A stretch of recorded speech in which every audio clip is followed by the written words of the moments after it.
The Carney government is now re-examining its multi-billion-dollar plan to purchase American F-35 fighter jets. And, the most serious alternative being discussed isn't another U.S. aircraft, but Sweden's Gripen. The review of the F-35 acquisition is still ongoing. Officials say it's a process that will take as long as it needs to take. So what's really happening here? Canada's largest defense purchase in history has just entered dangerous airspace. A single decision coming out of Ottawa could literally reshape global military dynamics. But here's what almost nobody is paying attention to. The real key isn't the jet itself. It's a British engine. And that raises a far bigger question. Does Washington realize the biggest challenge to its influence isn't coming from Beijing or Moscow, but from its closest ally? In 2024, Prime Minister Mark Carney officially announced a review of Canada's plan to buy 88 F-35 fighter jets, a deal valued at nearly 19 billion Canadian dollars. The trigger was rising trade tensions with President Donald Trump, which turned what was supposed to be a routine defense agreement into a political minefield. But beneath the surface, something much bigger is forming. Defense analysts are calling it a historic reversal.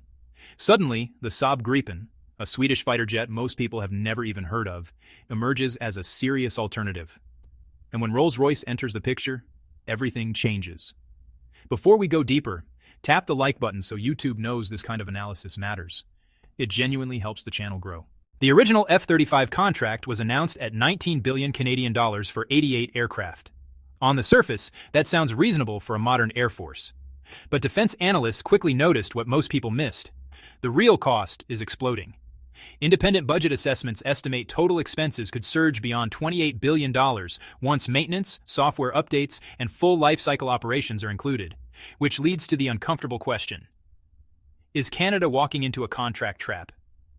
Each F-35 costs roughly $200 million per unit, and that doesn't include flight hour expenses that range between $35,000 and $47,000 per hour.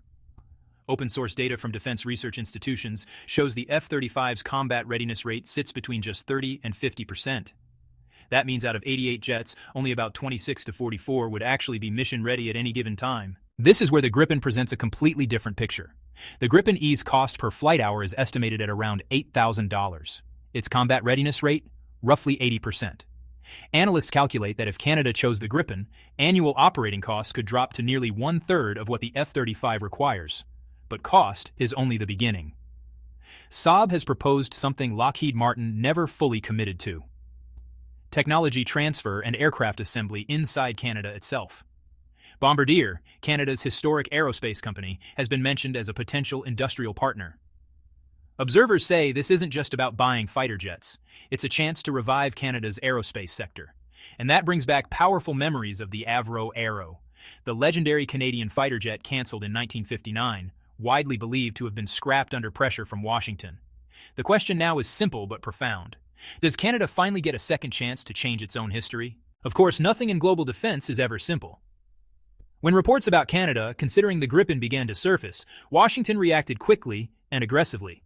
U.S. Ambassador Pete Hoekstra publicly warned that pulling out of the F-35 program could pose serious risks to NORAD, the Joint North American Air Defense System.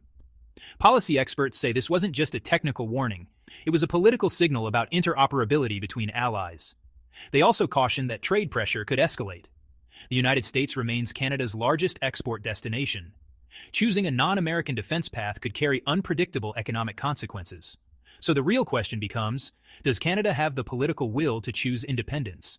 This is where the discussion shifts beyond aircraft and into something deeper: technological sovereignty. Currently, the Gripen uses the GE F414 engine, produced by an American company. That means even if Canada buys the aircraft from Sweden, Washington still controls the supply chain through U.S. military export rules. Every maintenance cycle, every replacement component, every approval still runs through the United States. But what if that changed? Defense analysts say the real game changer is a potential switch to a British Rolls-Royce engine. This is the critical detail almost nobody is talking about. Rolls-Royce, the United Kingdom's flagship aviation engine manufacturer, has the technical capacity to supply engines for the Gripen without requiring U.S. authorization. If that happens, Canada would operate a fighter fleet free from American control. At that point, this stops being about procurement. It becomes about national autonomy. If you've made it this far, hit subscribe so you don't miss analysis most channels won't touch. Now back to the key question. Is the Gripen actually suited for Canada's environment? According to public reports from the Swedish Air Force, the Gripen was designed specifically for northern climates, extreme cold, heavy snow, and dispersed operations. It can take off from short highway runways, an enormous advantage in Canada's Arctic regions, where air bases are limited and snow regularly shuts down main runways. Maintenance is another major factor. Experts estimate the Gripen can swap a full engine in under an hour. The F-35, by comparison, requires significantly more time and specialized equipment. Range matters too. The Gripen E has an operational range of about 1,500 kilometers, exceeding the F-35's roughly 1,100 kilometers under similar fuel conditions. For Arctic patrol missions covering vast distances, that difference is critical. So if the Gripen checks all these boxes, why is Washington so concerned? The answer lies in electronic warfare. Open-source European defense studies show the Gripen E is equipped with advanced electronic warfare systems capable of jamming enemy radar and disrupting signals. While the F-35 depends heavily on stealth, the Gripen focuses on blinding the enemy electronically. Many analysts argue that as radar technology advances, stealth alone may no longer guarantee dominance. Flexibility, fast maintenance, and supply chain independence could define future air power. So, can Canada fully abandon the F-35? Well, the reality is more complicated. Defense policy experts confirm Canada has already committed to the first 16 F-35 aircraft. A full cancellation could trigger legal battles, heavy penalties, and honestly, some serious damage to relations with Washington. But analysts also point to a third option. Canada keeps the 16 F-35s for missions requiring close integration with United States and NATO forces.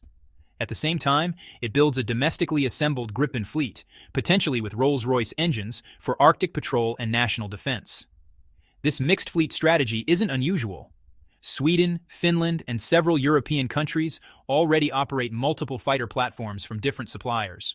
Public defense reports show this approach reduces dependence on a single supplier, increases negotiating leverage, and strengthens supply chain resilience. At this point, the question isn't which jet is superior. It's how much independence is worth. If Canada chooses the dual fleet path with Gripens powered by Rolls-Royce engines, it gains sovereign sustainment, the ability to maintain and upgrade aircraft without asking permission from any superpower. That's what experts call true technological sovereignty. The cost? Diplomatic pressure from Washington, potential trade friction, and internal resistance from officials accustomed to American systems. There's no perfect choice, only a trade-off between short-term security and long-term autonomy. This rivalry between the F-35 and the Gripen isn't really about fighter jets. It's about how mid-sized nations navigate superpower pressure while trying to protect their independence. The F-35 deal may be shaking, but Canada isn't walking away from the United States. Instead, observers say Ottawa is searching for a new balance, where alliance doesn't mean dependence and security doesn't require surrendering sovereignty. Rolls-Royce and the alternative engines symbolize that shift. When a country can maintain and upgrade its own military equipment without asking permission, it builds a quieter but more durable form of power, one that isn't easily disrupted by political shocks. Experts say this is the real lesson of the Trump-era trade crisis. Relying too heavily on any single ally, no matter how close, is still a strategic risk. So what will Canada decide? No one knows yet. But one thing is already clear. Ottawa is no longer willing to accept blind dependence on any superpower, even its oldest ally. When security and independence collide, which would you choose? That question isn't just for Canada. It's one every mid-sized nation now faces in this new global era. Thanks for watching. If this analysis mattered to you, don't forget to like and subscribe. Every click helps us keep uncovering truths others won't touch. This video is purely analytical, based on publicly available information. It contains no classified material and reflects no official government positions. All references to countries, companies, or individuals are used solely to explain economic and political context.